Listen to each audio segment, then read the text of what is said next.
ఎలా నాటబడితే మనం బహుగా ఫలిస్తాం, ఎలా నాటబడితే మనం బహుగా ఫలిస్తాం, ఎక్కడ నాటబడితే మనం బహుగా ఫలిస్తాం తెలుసుకోవాలనిపిస్తున్న ప్రతి తమ్ముడు చెల్లి సహోదరులారా తెలుసుకుందాం. పరిశుద్ధ గ్రంథం నుంచి కీర్తన గ్రంథం 52వ అధ్యాయము 8వ వచనంలో మనం చూసినట్లయితే దేవుడు మనకు తెలియజేస్తాడు. తెలుసుకుందాం. నేనైతే దేవుని మందిరములో పచ్చని ఒలివ చెట్టు వలెనున్నాను, నిత్యం దేవుని కృపయందు నమ్మిక ఉంచున్నాను. ప్రతి తమ్ముడు చెల్లి సహోదరులారా కీర్తనకారుడు తెలియజేస్తున్నాడు ఎక్కడ తాను నాటబడి ఉన్నాడంట. దేవుని మందిరములో పచ్చని ఒలివ చెట్టు వలె నాటబడి ఉన్నాడంట. చెట్టు నాటబడితే అక్కడ స్థిరంగా ఎలా ఉంటుందో అలానే దేవుని సన్నిధిలో నాటబడిన వాడుగా ఉన్నాడు. దేవుని సన్నిధిలో విశ్వాసముతో దేవుని కృపయందు నమ్మిక ఉంచి స్థిరముగా ఉన్నాడంట. ఈరోజు మన జీవితాల్లో మనం క్రీస్తులో స్థిరముగా ఉన్నట్లయితే ఫలిస్తాం. దేవుని యందు మనం స్థిరంగా ఉన్నట్లయితే ఫలిస్తాం. ఏ గాలి కొడితే ఆ గాలికి తిరిగేవాడు గాను, ఏ ఎండ కొడితే ఆ ఎండకు గొడుగేసేవాడు గాను మనం ఉంటే స్థిరపడలేము, బలపడలేము, దీవించబడలేము, ఆశీర్వదించబడలేము, బ్రతుకును మార్చుకోలేము.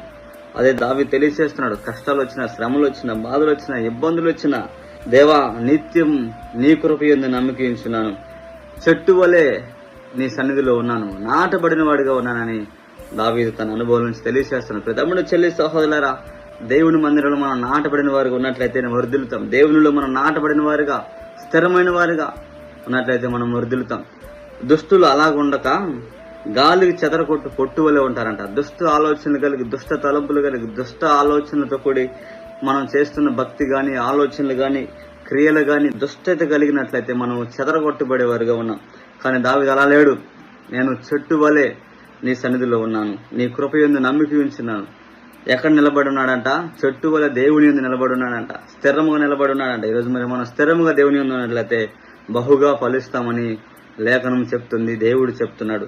యోహాను సువార్త 15వ అధ్యాయంలో 5వ వచనంలో ఉంటుంది, ద్రాక్షవల్లి నేను, తీగల మీరు, ఎవడు నా యందు నిలిచి ఉండునో, నేను ఎవని యందు నిలిచి ఉండునో వాడు బహుగా ఫలించును, నాకు వేరుగా ఉండి మీరు ఏమీ చేయలేరని అని దేవుడు వాక్యం తెలియజేస్తుంది. ప్రతి తమ్ముడు చెల్లి సహోదరులారా ఎవడు నా యందున్నాడో నేను వాని యందు ఉంటాను, వాడు బహుగా ఫలిస్తాడు.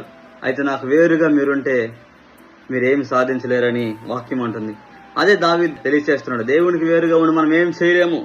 దేవుని యందు మనం స్థిరంగా ఉండి చెట్టు వల్ల నాటబడిన వారుగా మనం ఉన్నట్లయితే వర్ధిల్లుతాం.